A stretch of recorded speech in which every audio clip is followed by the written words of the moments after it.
Deputy Tommy Broughan.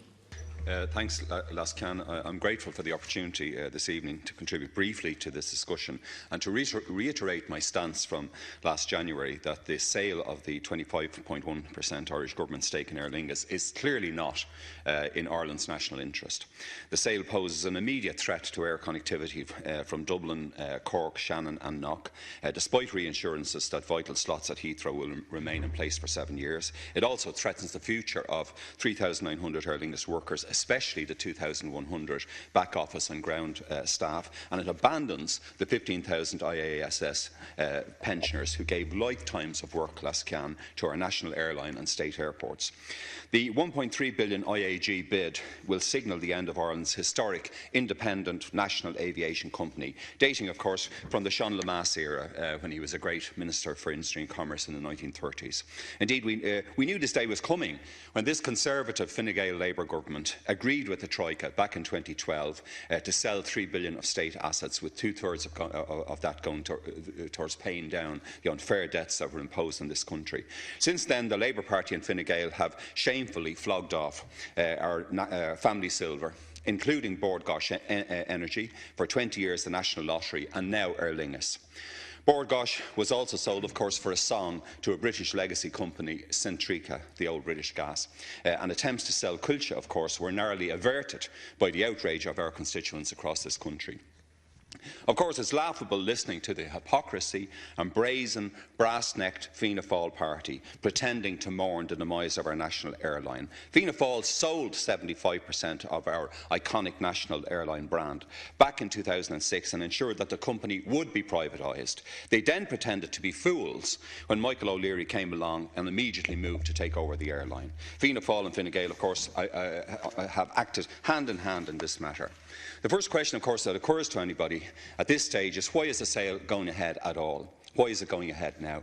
Aer Lingus, as my colleague Deputy Shortall has reiterated, has been enjoying considerable success indeed, particularly in the latter part of the Muller era, as an independently owned national airline. The 2014 annual report highlights a 9.2% increase in revenue, a 17.8% increase in operating profit, and increases of 9.4% and 7.9% in average fare revenue per seat and per passenger, respectively.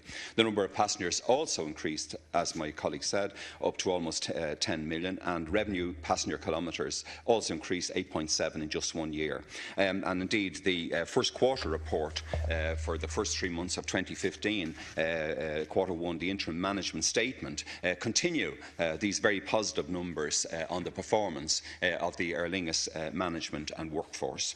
And Aer Lingus, of course, had a net cash amount. It's now, in fact, more than 650 million alone, which is 29%, nearly 30% higher than the 2013 net cash balance. So why are we selling now, Minister, when this airline, our airline, is clearly thriving?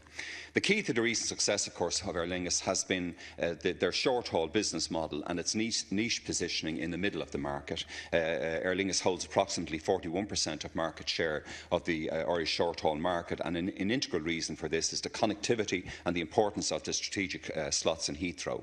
Of course, had the government agreed to the International Consolidated Airlines Group, IAG's original takeover bid back in January, we wouldn't even have the miserly concessions that the Minister has outlined earlier on today. I listened to Minister Donoghue's statement very carefully, and he places great importance on the 7-year guarantee on the Heathrow slots and the ability of the Ministers for Finance and Transport to use this new B share to prevent the disposal of slots and any proposed changes in the Aer Lingus board and head office. There's also reference to ambitious plans to grow passenger numbers by 2.5 million by 2020. But, Minister, how do these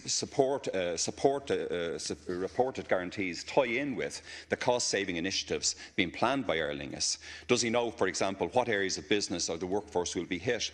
Nearly 6 months ago, I think, Captain Evan Cullen of IALPA, he pointed out the dangers, especially to back office and maintenance staff numbers from this proposed takeover. Any duplication of functions already in London and Madrid, for example, will be ruthlessly eliminated by this IAG management management, and in executive leadership terms, Dublin will become a branch office of this British airline.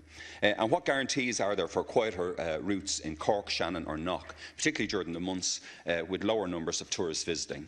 We're also familiar, last can, with takeovers and what happens to even iconic brands. We've witnessed, for example, job losses and closures just recently in relation to the takeover of O2 by Three.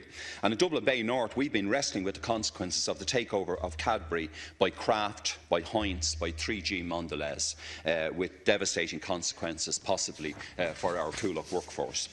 I strongly agree with Senator Sean Barrett in his opposition to this sale to a European legacy flag carrier like BA IAG.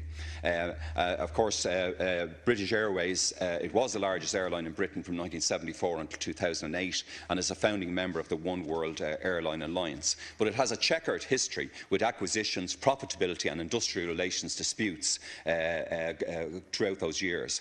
And British Airways, of course, merged with Iberia to form IAG in 2011 and promptly cut 4,500 jobs, mainly indeed in Iberia. The redundancies were part of a so-called restructuring process which led to a return to profit last year. But with Aer Lingus already posting healthy profits, what will a restructuring programme look like for that company?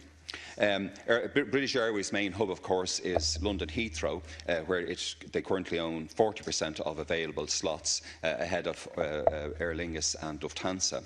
It also operates out of London City and previously had significant operations in Manchester, but these were shut down after BA halted the Manchester-New York route. And all BA international flights are routed now out of London, meaning that passengers from regional UK airports must transfer there, and as Impact has said recently, of course, must in fact get a double ticket. BA IAG has a shocking record in relation to connectivity, of course, to the nations and regions of Great Britain, as Professor Barrett pointed out in a very fine recent article in Phoenix magazine. There are no transatlantic routes, for example, from great cities like Birmingham, Leeds, Manchester, Belfast, Glasgow and Edinburgh. And BA also has a very poor record in connecting both parts of Ireland to the UK in the past.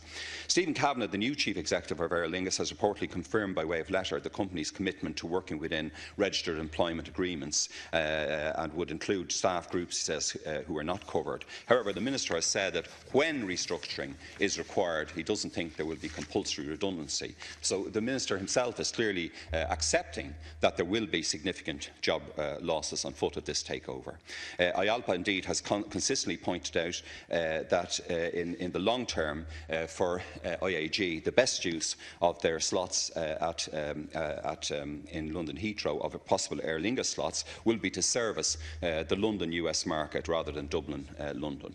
Again mentioned in the Aer Lingus 2014 annual report is the CORE, Cost Optimisation and Revenue Excellence Programme, which was launched in 2014 and aims to strengthen price competitiveness. The report states, and I quote, "Staff-related efficiency measures were largely deferred in the context of efforts to resolve IASS pension funding difficulties," end quote.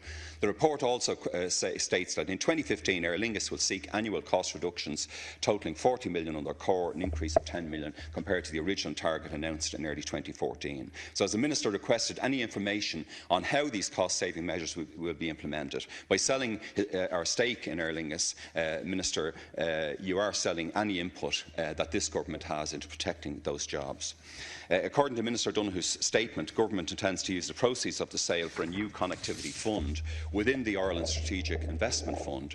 But doesn't the very purpose of this fund show that there is expected damage to connectivity at Cork, Shannon and Knock by this takeover? Surely it would have been fairer to address the deficits in the IASS pension scheme and ensure that deferred IASS pensioners received money that is rightly due to them. I note sadly, very sadly, Laskin Corla, that Deputy Joe Costello and other Labour backbenchers, I suppose we'd have to call them now the IAG 8 Labour deputies, that they promised at the Labour Party conference that any sale of the 25% stock would be used to resolve the appalling cuts of up to 60% and more for deferred pensioners. That's not true, Deputy. There is no question. Show me the evidence where we said that. Yeah, you passed a motion. Deputy Secretary. Yeah, Please, it's okay. Deputy Broughan. Yeah, they've passed. Deputy Broughan. motion. We're just sorry, last can. We're hearing from the IAG8, but tomorrow night they'll have a chance to walk the talk and walk beside us, walk beside myself and Deputy Shortall.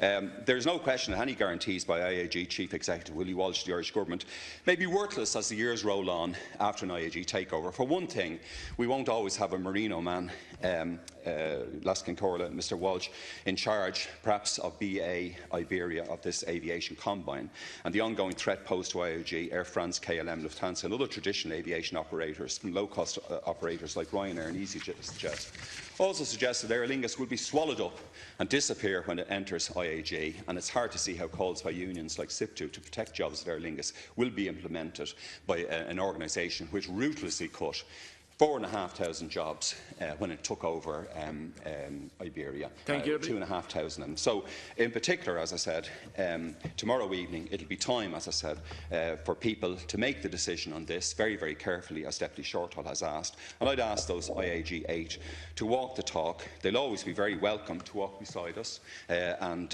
in voting no, and I urge them to vote no to this short-sighted and very damaging sell-out of a key national asset. Now, the next speaking status here by Deputy